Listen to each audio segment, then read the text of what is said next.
చంద్రబాబు నాయుడుకు బెయిల్ రావడంపై ఓయూలో అభిమాన విద్యార్థులు కొబ్బరికాయలు కొట్టి మొక్కులు చెల్లించారు. చంద్రబాబు నాయుడు ఫ్యాన్స్ అసోసియేషన్ జాతీయ అధ్యక్షుడు, ఓయూ పరిశోధన విద్యార్థులు ఆర్ట్స్ కళాశాల వద్ద శ్రీ వెంకటేశ్వర స్వామి చిత్రపటం ఎదుట 1016 కొబ్బరికాయలు కొట్టి మొక్కులు చెల్లించనున్నారు.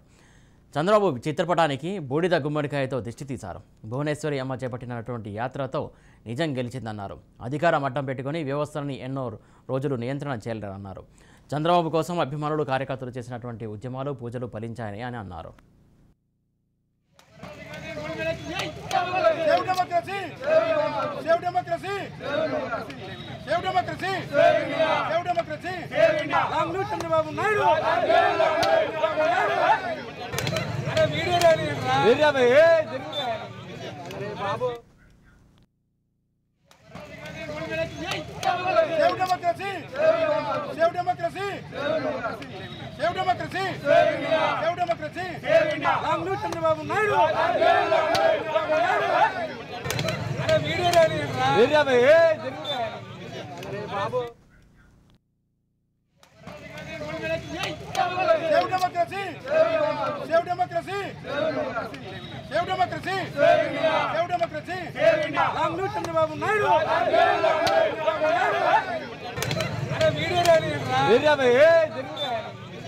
బాబు